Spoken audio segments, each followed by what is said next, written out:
Lord, alam kong tutulungan mo ako ulit sa aking mabigat na problema. Panginoon, maraming salamat sa mga bagong dadating sa araw na ito, mga pagkakataon na nawala sa akin dati. Alam kong ibibigay mo na naman sa akin ang mga nawalang chances na dapat kinuha ko at dapat ginamit ko. Alam ko, Lord, na Ikaw ang God of second chances. Ikaw ang Diyos na laging nagbibigay ng pangalawang pagkakataon dahil nakikita mo ang aming mga puso. Alam namin na alam mong nagsasabi kami ng totoo. Alam namin na kaya mong i-check ang aming mga puso na kung ano ang laman nito. Panginoon, maraming salamat sa lahat ng ginagawa mo para sa amin. Maraming salamat sa lahat ng ginagawa mo para sa akin. Maraming salamat sa lahat ng biyaya na bigay mo sa akin. Maraming salamat dahil alam kong tutulungan mo na naman ako. Alam kong hinding-hindi ako mabibigo sa aking mga prayers today, Lord. Alam kong aayusin mo na ang aking buhay ngayon. Alam kong darating na ang mga solusyon sa aking mga problema ngayon.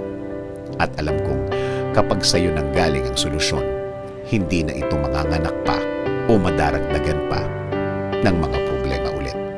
Panginoon, ilagay mo ulit ang mga tamang bagay sa aking buhay. Mga tamang opportunity na kailangan ko ngayon. Alam kong mapapalitan ng magaan ang mga araw ang darating sa akin.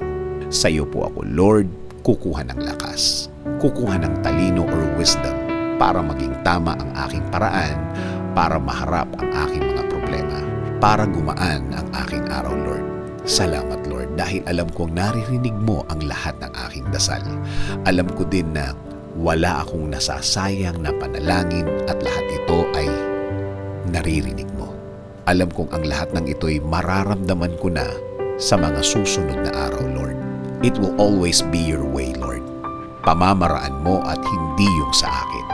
Yung ikaw ang gagawa through me at hindi yung sarili kong lakas. Aasa ako sa iyo. Magfo-focus sa iyo. Hindi lang sa mga problemado kong panahon. Kasama na mga araw na blessed ako. Sa araw na wala ang aking mga problema, sa araw na gagaan na ang lahat. Ikaw na din ang bahala sa aking pamilya. Ikaw na po ang magbigay ng mga bagay na kailangan nila sa araw-araw. Ikaw na po ang bahalang gawing safe ang kanilang araw-araw. Ilayo niyo din po sila sa mga masasamang pangyayari at masasamang mga tao. Salamat Lord sa iyong presensya sa aking buhay.